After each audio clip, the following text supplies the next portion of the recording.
ಕೈಗೆ ಬರುವ ಸಂಬಳ 12,000. ಆದ್ರೆ ಆ ಕೆಲಸ ಪಡೆಯಲು ಮುಂಗಡವಾಗಿ 35,000 ಕೊಡ್ಬೇಕಂತೆ.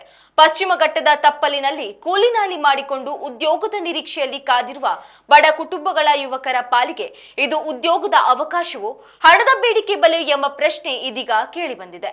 ಅಂದಹಾಗೆ ಈ ಸುದ್ದಿ ಕೇಳಿ ಬಂದಿರುವುದು ರಾಜ್ಯ ಸರ್ಕಾರದ ಸಂಸ್ಥೆಯಲ್ಲಿ ಅಂದ್ರೆ ನೀವು ನಂಬಲೇಬೇಕು. ಹಾಗಾದ್ರೆ ಈ ಲಂಚದ ಕತೆ ಏನು ಅಂತೀರಾ? ಈ ಸ್ಟೋರಿ ನೋಡಿ.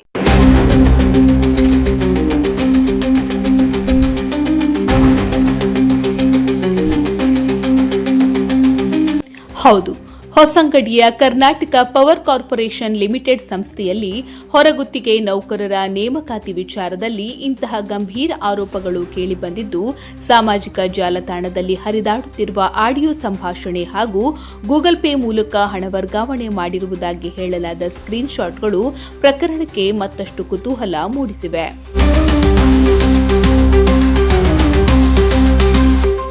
ಕೆಪಿಸಿಯಲ್ಲಿ ಹೊರಗುತ್ತಿಗೆ ಆಧಾರದಲ್ಲಿ ಕೆಲಸ ಪಡೆಯಲು ಮೂರನೇ ವ್ಯಕ್ತಿಯ ಮೂಲಕ ಆಯ್ಕೆ ಪ್ರಕ್ರಿಯೆ ನಡೆಯುತ್ತಿದೆ ಎನ್ನಲಾಗಿದ್ದು, ತಿಂಗಳಿಗೆ ಸುಮಾರು 12,000 ವೇತನ ದೊರೆಯುವ ಕೆಲಸಕ್ಕೆ 35,000 ನೀಡಬೇಕೆಂಬ ಬೇಡಿಕೆ ಇಡಲಾಗ್ತಾ ಇದೆ ಎಂಬ ಆರೋಪ ಕೇಳಿಬಂದಿದೆ. ಇದರಲ್ಲೂ ಈ ಹೊರಗುತ್ತಿಗೆ ಕೆಲಸದ ಟೆಂಡರ್ ಅವಧಿ ಕೇವಲ 9 ತಿಂಗಳು ಎನ್ನಲಾಗ್ತಾ ಇದ್ದು, ಇಷ್ಟು ಕಡಿಮೆ ಅವಧಿಯ ಉದ್ಯೋಗಕ್ಕಾಗಿ ಬಡ ಕುಟುಂಬಗಳ ಯುವಕರು ಸಾವಿರಾರು ರೂಪಾಯಿ ಹೊಂದಿಸಬೇಕಾದ ಪರಿಸ್ಥಿತಿ ನಿರ್ಮಾಣವಾಗಿದೆಯೇ ಎಂಬ ಪ್ರಶ್ನೆ ಉದ್ಭವಿಸಿದೆ. ಸ್ಥಳೀಯ ಯುವಕನೊಬ್ಬನಿಂದ ಈಗಾಗಲೇ 30,000 ಪಡೆದು ಇನ್ನೂ 5,000 ನೀಡುವಂತೆ ಒತ್ತಾಯಿಸಲಾಗಿದೆ ಎನ್ನಲಾಗಿದೆ. ಬಾಕಿ ಹಣ ನೀಡದ ಹಿನ್ನೆಲೆಯಲ್ಲಿ ಯುವಕನಿಗೆ ಕರೆ ಮಾಡಿ ಬೆದರಿಕೆ ಹಾಕಲಾಗಿದೆ ಎಂಬ ಆರೋಪವೂ ಕೇಳಿಬಂದಿದೆ.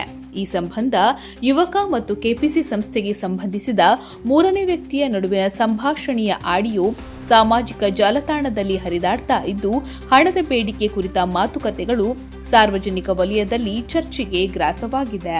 ಹಲೋ ಹಲೋ, ಫೋನ್ ರಿಸೀವ್ ಮಾತಾಡ್ತೀನ? ಹೇಳಿ ಸರ್. ಯಾವತ್ತು ಫೋನ್ ಮಾಡಿದ್ರು ಫೋನೇ ಎತ್ತಲ್ಲ. ಸರ್ ಈಗ ಎಂತ ಮಾಡ್ತೀಯ ಅದನ್ನ? ಸರ್ ಮೊನ್ನೆ ಕೊಟ್ಟಿದ್ನಲ್ಲ ಸರ್, ಅವ್ರಿಗೆ ಕೊಡ್ಲಿಕ್ಕೆ ಎಸೋ ನೋಡ. ಯಾರಿಗೆ ಕೊಡ್ಲಿಕ್ಕೆ? ಎಸೋ ಕೊಡ್ಲಿಕ್ಕೆ. ಯಾರು ಹೇಳಿದ್ದು ಎಸೋಗೆ ಅಂತ ಹೇಳಿದ್ದು? ಅಲ್ಲ ಸರ್, ಎಸೋ ಕೊಡತ್ತೆ ಅಂತ ನಾನು ಹೇಳಿದ್ದ? ಇಲ್ಲ ಸರ್. ಮತ್ತೆ ನೀ ಅದೇನು ಟಿಕೆಟ್ ತಗೊಳ್ತೀಯ ಅವ್ರಿಗೆ ಕೊಟ್ಟಿರ ಅಂದ್ಬಿಟ್ಟು?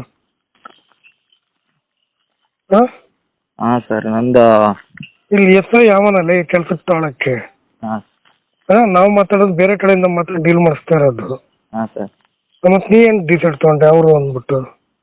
ಹಾಂ ನಿಂಗೆ ಅವತ್ತು ನಾ ಏನು ಹೇಳಿದೆ? 31 ಇಲ್ಲ ಮರ 35 ಆಗುತ್ತೆ ಅಂದ್ರೆ ನೀ ಆಯ್ತು ಅಂದಿಲ್ವಾ? ಅಲ್ಲ ಸರ್, ಅದು ಮನೇಲಿ ಸ್ವಲ್ಪ ಪ್ರಾಬ್ಲಮ್ ಇದೆ ಸರ್. ಇನ್ನು ಮನೆಯ ಪ್ರಾಬ್ಲಮ್ ಸಾವಿರ ಇರ್ತಾನ, ನನಗೂ ಪ್ರಾಬ್ಲಮ್ ಇದೆ. ನಾನು ಕೈಯಿಂದ ದುಡ್ಡು ಕಟ್ಕೊಂಡೀನಿ ಅವ್ರಿಗೆ.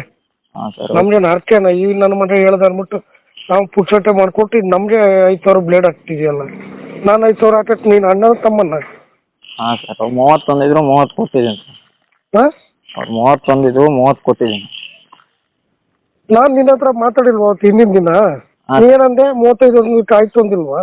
ಹಾಂ 35. ನಾನು ಯಾರು ಆಯ್ತು ಅಂದಿಯಲ್ಲ?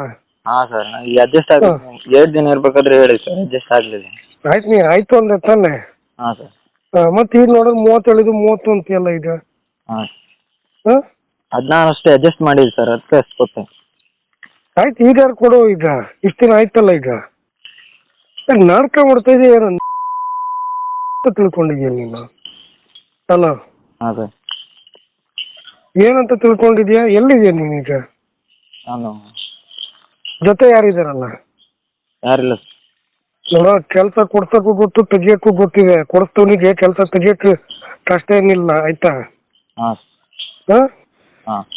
ನೀನೋ ಕೆಲಸ ಸಿಕ್ಕಿದ ತಕ್ಷಣ ಏನು ಮಾಡ್ಕೊಳಕ್ಕಲ್ಲ ಅಂದ್ಬಿಟ್ಟು ನಮ್ಗೆ ಆಟ ಆಡ್ಸಕ್ ಬರಬೇಡ. ಅದೇನಿಲ್ಲ ಸರ್, ನನ್ನ ಮತ್ತೆ ಪ್ರಾಬ್ಲಮ್. ಫೋನ್ ರಿಸೀವ್ ಮಾಡಲ್ಲ, ಕೇಳೋದು ಕತೆ ಹೇಳ್ತಿದ್ಯಾ ಈಗ? ಹಾಂ ಸರ್, ಪ್ರಾಬ್ಲಮ್ ತುಂಬ ಇದೆಯಲ್ಲ ಸರ್. ಪ್ರಾಬ್ಲಮ್ ತುಂಬ ಇರಲಿ ಮರೆ. ನಿನ್ಗೆ ಅವತ್ತಿನ ದಿನ ನಾನು ಏನು ಹೇಳಿದೆ? ಹಾಂ ಸರ್, ಅವರು 35 ಅಂದೆ, ಅವನು 31. ಆಮೇಲೆ ನಾನು ಅವನೇ ನಿನ್ನ ಹತ್ರ ಮಾತಾಡ್ಸಿಲ್ವ ಡೈರೆಕ್ಟು? ಹಾಂ ಸರ್, 30 ಈಗ ಅಡ್ಜಸ್ಟ್ ಡೈರೆಕ್ಟ್ ಮಾತಾಡಿದ್ರೆ ನೀ ಏನಂದೆ? ನಾ 35 ಅಂದಿದ್ದಕ್ಕೂ ನೀನಿಲ್ಲ ಅಂದ್ರೆ ನನ್ಗೆ ಇನ್ನೊಬ್ಬ ಇದ್ದ, ಅವನ್ಗೆ ಇದು ಮಾಡ್ತಿದ್ದೆ ಪಾಪ. ಆ ಹುಡುಗರಾದ್ರೆ ಏನೋ ಮಾಡ್ಕೊಂತಿದ್ರು. ಹಾಂ, ನಮ್ಮ ರಿಲೀವರ್ ಗಾರ್ಡಾಗಿ ತಗೊಂಡಿದ್ದಾರೆ ಸರ್. ಯಾಕ ಈಗ ಅದು ಸಿಗಲ್ಲ, ಅದನ್ನು ತೆಗಿಸ್ತೀನಲ್ಲ. ನಿನ್ 30,000 ವಾಪಸ್ ಕೊಡ್ತೀನಿ, ಹಾಂ ಆಯ್ತಾ? ನಿನ್ ರಿಲ್ವಲ್ ಗಾರ್ಡು ಬೇಡ, ಯಾವ ಗಾರ್ಡು ಬೇಡ. ನಿನ್ನ ಪ್ರಮೋದನ ಹೇಳಿಲ್ವಾ? ಏನ್ ಹೇಳಿದ್ದೆ ಹೇಳ? ಒಂದ್ 2-3 ತಿಂಗಳು ಈ ತರ ಡ್ಯೂಟಿ ಬರ್ತದೆ, ಆಮೇಲಿಂದ ಇದು ಮಾಡ್ತಾರೆ ಅಂತ ಫಸ್ಟ್ ಮಾತಾಡ್ಕೊಂಡಿಲ್ವಾ? ಹಾಂ ನೀ ಮತ್ತೆ ಯಾಕೆ ಒಪ್ಕೊಂಡೆ ಅವಾಗ? ಈ ತರ ಬೇಡ ಅಂತ ಅವತ್ತು ಹೇಳ್ಕೋಬೋದಿತ್ತಲ್ಲ. ಹಾಂ ಮತ್ತೆ ಯಾಕೆ ಒಪ್ಕೊಂಡೆ? ಸ್ಯಾಲ್ರಿ ಆದ್ಮೇಲೆ ಆದ್ರೂ ಕೊಡ್ತೇನೆ ಸರ್, ಇವಾಗ ಕಷ್ಟ ಆಗುತ್ತೆ. ಏನ ಸ್ಯಾಲ್ರಿ ಆದ್ಮೇಲೆ ಆದ್ರೂ ಕೊಡ್ತೇನೆ. ನನಗೆ ಕರೆಕ್ಟಾಗಿ ಹೇಳ್ಬೇಕು. ಅಲ್ಲ ಸರ್, ನಮ್ದು ಈಗ ಮನೇಲೆ ಅಪ್ಪಂಗೆ ಹುಷಾರಿಲ್ಲ ಸರ್. ನಮಗೂ ಸಮಸ್ಯೆ. ನೀನ್ ಅವತ್ತು ಒಂದಿನ ಯಾಮಾರ ನಾನು ಎಲ್ಲಿ ಸಾಲ ತಗೊಂಡು ಎಲ್ಲೆಲ್ಲ ಇದು ಮಾಡ್ಕೊಂಡು ಕಳಿಸಿ ಗೊತ್ತ ಅವ್ರಿಗೆ ಅಮೌಂಟ್ನ. ನಮ್ಗೆ ಇವೆಲ್ಲ ಬೇಕಾ? ಏನೋ ಹುಡುಗರಿಗೆ ಏನೋ ಒಂದು ಇದಾಗ್ಲಿ ಅಂತಬಿಟ್ಟು ನಾವು ಆದಷ್ಟು ಹೆಲ್ಪ್ ಮಾಡೋದು. ನೀವು ನೋಡೋದು ನಮ್ದೇ ಗೇಮ್ ಮಾಡ್ತೀರಲ್ಲ ಮರೆ. ನಮ್ಮ ಮನೇಲಿ ಹುಷಾರಿಲ್ಲ ಸರ್, ಅಪ್ಪಂಗೆ ಮಣಿಪಾಲಲ್ಲಿ ಅಡ್ಮಿಟ್ ಮಾಡಿ ಮೊನ್ನೆ ಕರ್ಕೊಂಡ್ ಬಂದಿದ್ದೆ ಅಷ್ಟೇ. ಇದು ನಾನು ಕೈಯಿಂದ ಕೊಡ್ಕೊಂಡಿದ್ದೀನಿ, ನನಗೇನು ₹1 ಇಲ್ಲ ಇದ್ರಲ್ಲಿ ಲಾಭ, ಆಯ್ತಾ? ಯಾರ ಹುಡುಗರು ಇದ್ರೆ ಹಿಂಗೆ ಕೊಟ್ಟು ಇದು ಮಾಡೋದು ಅಷ್ಟೇ. ಸೇರ್ಸೋದಿದ್ರು ಸೇರೋದು ಇಷ್ಟ ಇದ್ದಾರೆ ಸೇರ್ಕೊಂತಾರೆ. ಏನು ಹೇಳು? ಇವಾಗ ಆಗಲ್ಲ ಸರ್, ಸ್ಯಾಲ್ರಿ ಆದ್ಮೇಲೆ ಕೊಡ್ತೀನಿ. ಯಾವಾಗ ಸ್ಯಾಲ್ರಿ? ಸ್ಯಾಲ್ರಿ ಯಾವತ್ತು ಅಂತ ಹೇಳಲಿಲ್ಲ ಸರ್ ನಿಮ್ಗೆ. ಸ್ಯಾಲ್ರಿ 4-5ಕ್ಕೆ ಆಗ್ತದೆ. ಹಾಂ ನನಗೆ ಕರೆಕ್ಟಾಗಿ ಹೇಳ್ಬೇಕು. ಆಗಲ್ಲ ಅಂದ್ರೆ ಇವತ್ತು ಹೇಳ್ಬಿಡು, ನಾನು ಏನು ಮಾಡ್ಬೇಕು ನನ್ಗೆ ಗೊತ್ತಿದೆ. ಏನು ಹೇಳು? ಸ್ಯಾಲ್ರಿ ಆದ್ಮೇಲೆ ಕೊಡ್ತೀನಿ. ಆಯ್ತು. ಆರೋಪಕ್ಕೆ ಮತ್ತಷ್ಟು ಬಲ ನೀಡುವಂತೆ ಕೆಪಿಸಿ ಸಂಸ್ಥೆಗೆ ಸಂಬಂಧಿಸಿದ ವ್ಯಕ್ತಿಯ ಖಾತೆಗೆ 30,000 ಗೂಗಲ್ ಪೇ ಮೂಲಕ ವರ್ಗಾಯಿಸಲಾಗಿದೆ ಎಂದು ಹೇಳಲಾಗಿದ್ದು, ಹಣ ವರ್ಗಾವಣೆಯ ಸ್ಕ್ರೀನ್ ಶಾಟ್ ಕೂಡ ಸಾಮಾಜಿಕ ಜಾಲತಾಣದಲ್ಲಿ ಹರಿದಾಡ್ತಿದೆ. ಈ ಎಲ್ಲ ಬೆಳವಣಿಗೆಗಳು ಹೊರಗುತ್ತಿಗೆ ನೇಮಕಾತಿ ಪ್ರಕ್ರಿಯೆ ಬಗ್ಗೆ ಹಲವು ಅನುಮಾನಗಳಿಗೆ ಕಾರಣವಾಗಿದೆ. ಈ ಬೆಳವಣಿಗೆ ಕುರಿತು ದಲಿತ ಹೋರಾಟಗಾರ ಆನಂದ ಕಾರೂರು ತೀವ್ರ ಆಕ್ರೋಶ ವ್ಯಕ್ತಪಡಿಸಿದ್ದಾರೆ. ಬಡ ಕುಟುಂಬಗಳ ಯುವಕರಿಗೆ ಉದ್ಯೋಗದ ಆಮಿಷ ತೋರಿಸಿ ಹಣ ಪಡೆಯುವ ಪ್ರಕ್ರಿಯೆ ನಡೆಯುತ್ತಿದ್ದರೆ ಅದನ್ನು ತಕ್ಷಣವೇ ನಿಲ್ಲಿಸಬೇಕು. ನೇಮಕಾತಿ ಪ್ರಕ್ರಿಯೆ ಸಂಪೂರ್ಣ ಪಾರದರ್ಶಕವಾಗಿರಬೇಕು ಎಂದು ಅವರು ಆಗ್ರಹಿಸಿದ್ದಾರೆ.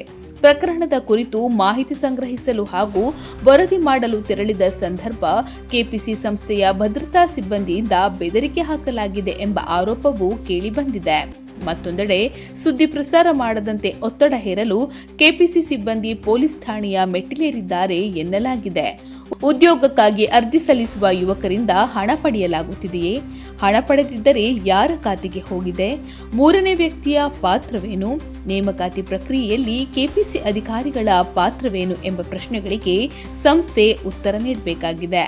ವಾರಾಯಿ ವಿದ್ಯುತ್ ನಿಗಮ ಕೆಪಿಸಿ ಹೊಸಂಗಡಿಯಲ್ಲಿ ಭದ್ರತಾ ಸಿಬ್ಬಂದಿಗಳ ಗುತ್ತಿಗೆ ಆಧಾರದ ಮೇಲೆ ಕೆಲಸಕ್ಕೆ ಸೇರಿಸ್ಕೊಳ್ಳೋದಕ್ಕೆ ಮೂರನೇ ವ್ಯಕ್ತಿಯಿಂದ 35,000 ರಿಂದ 40,000 ರೂಪಾಯಿಯನ್ನು ಹಣವನ್ನು ಲಂಚವಾಗಿ ಪಡೆದು ಅವರಿಗೆ ಕೆಲಸ ಕೊಡ್ತಾ ಇದ್ದಾರೆ. ಸುಮಾರು 10 ರಿಂದ 12 ಜನ ಕೆಲಸದವ್ರನ್ನ ಇದೇ ರೀತಿಯಲ್ಲಿ ತಗೊಂಡಿದ್ದಾರೆ. ಮೊನ್ನೆ ಒಬ್ಬ ಪರಿಶಿಷ್ಟ ಜಾತಿಯ ಒಬ್ಬ ಹುಡುಗನ ಇವರು 30,000 ರೂಪಾಯಿ ಲಂಚವನ್ನು ಮೂರನೇ ವ್ಯಕ್ತಿ ಭಾಸ್ಕರ್ ಪಾಚಿಗೆದ್ದೆ ಅನ್ನೋನ ಅವನು ಬ್ಯಾಂಕ್ ಅಕೌಂಟಿಗೆ ಹಾಕಿದ್ದಾರೆ. ಅವನ ಹತ್ರ ಪಡೆದು ಇವರು ಅವನು ಮತ್ತು ಉಳಿದ ಹಣವನ್ನು ಕೊಡಲಿಲ್ಲ ಅಂತ ಅವನಿಗೆ ನೀನು ಕೆಲಸದಿಂದ ಹೇಗೆ ಹಾಕಿದೇನೋ ಅದೇ ರೀತಿಯಲ್ಲಿ ತೆಗಿಲಿಕ್ಕೂ ಬರುತ್ತೆ ಅನ್ನುವ ಬೆದರಿಕೆಯನ್ನು ಕೂಡ ಮಾಡಿದ್ದಾರೆ. ಇದರ ಬಗ್ಗೆ ಮೇಲಧಿಕಾರಿಗಳು ಸೂಕ್ತ ಕ್ರಮ ಕೈಗೊಳ್ಳಬೇಕು ಅಂತ ಆಗ್ರಹಿಸ್ತಿದ್ದೇನೆ. ಈಗ 30 ರಿಂದ 35,000 ಲಂಚ, ಅದರಲ್ಲಿ ಈಗ 30,000 ಒಬ್ಬ ಹುಡುಗ ಕೊಟ್ಟಿದ್ರ ಬಗ್ಗೆ ನನ್ನ ಹತ್ರ ಎಲ್ಲ ದಾಖಲೆಗಳಿದೆ.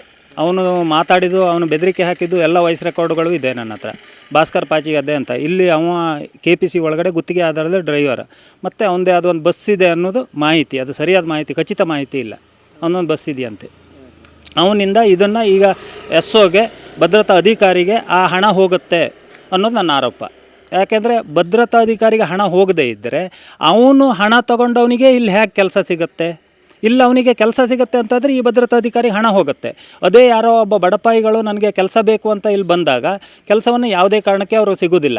ಅದೇ ಯಾರೋ ಮೂರನೇ ವ್ಯಕ್ತಿಗಳು ಲಂಚ ತಗೊಂಡು ಇದು ಮಾಡಿದರೆ ಇವರಿಗೆ ಕೂಡಲೇ ಕೆಲಸ ಸಿಗುತ್ತೆ. 1 ದಿವಸ 2 ದಿವಸ 3 ದಿವಸದೊಳಗೆ ಕೆಲಸ ಸಿಕ್ಕಿಬಿಡುತ್ತೆ. ಅದೇ 12,000 ರೂಪಾಯಿ ಸಂಬಳಕ್ಕೆ ಇವರು 9 ತಿಂಗಳು ಅಗ್ರಿಮೆಂಟ್ ಮಾಡಿಕೊಂಡು 12,000 ರೂಪಾಯಿ ಸಂಬಳಕ್ಕೆ ಪಾಪ ಈ ನಿರುದ್ಯೋಗಿ ಯುವಕರನ್ನು ಮೋಸ ಮಾಡ್ತಾ ಇದ್ದಾರೆ ಇವರು. ಇದನ್ನು ಉಗ್ರವಾಗಿ ದಲಿತ ಸಂಘರ್ಷ ಸಮಿತಿ ವತಿಯಿಂದ ಅಥವಾ ಸಾಮಾಜಿಕ ಕಾರ್ಯಕರ್ತನಾಗಿ ಉಗ್ರವಾಗಿ ಖಂಡಿಸ್ತೇನೆ ನಾನು. ಒಟ್ಟಾರೆಯಾಗಿ ಆರೋಪಗಳ ಸತ್ಯಾಸತ್ಯತೆ ತನಿಖೆಯಿಂದ ಹೊರಬರಬೇಕಿದ್ದು, ಸಂಬಂಧಪಟ್ಟ ಕೆಪಿಸಿ ಅಧಿಕಾರಿಗಳ ಸ್ಪಷ್ಟನೆ ಹಾಗೂ ಅಧಿಕೃತ ದಾಖಲೆಗಳು ಈ ಪ್ರಕರಣದ ಮುಂದಿನ ದಿಕ್ಕನ್ನ ನಿರ್ಧರಿಸಲಿದೆ. ಬಡ ಯುವಕರ ಉದ್ಯೋಗದ ಕನಸು ಹಣದ ವ್ಯವಹಾರವಾಗಿ ಮಾರ್ಪಾಡಾಗಬಾರದು. ಹೊರಗುತ್ತಿಗೆ ನೇಮಕಾತಿಯಲ್ಲಿ ಪಾರದರ್ಶಕತೆ, ಅರ್ಹತೆ ಮತ್ತು ನಿಯಮ ಪಾಲನೆ ಖಚಿತಪಡಿಸಬೇಕು ಎಂಬುದು ನಮ್ಮ ಆಗ್ರಹ. Ashwath Acharya, News Next Udupi. ಉತ್ತಮ ಸಂಸ್ಕಾರಯುತ ಶಿಕ್ಷಣದೊಂದಿಗೆ VSS English medium CBSE school Udupi Muddur. ನರ್ಸರಿಯಿಂದ 10ನೇ ತರಗತಿವರೆಗೆ ಶಿಕ್ಷಣದ ಜೊತೆಗೆ 5ರಿಂದ 10ನೇ ತರಗತಿವರೆಗಿನ ವಿದ್ಯಾರ್ಥಿನಿಯರಿಗೆ ಉತ್ತಮ ಹಾಸ್ಟೆಲ್ ಸೌಲಭ್ಯವೂ ಇದೆ. ನಿಮ್ಮ ಮಕ್ಕಳ ಪ್ರವೇಶಾತಿಗಾಗಿ ಈ ಸಂಖ್ಯೆಗೆ ಕರೆ ಮಾಡಿ.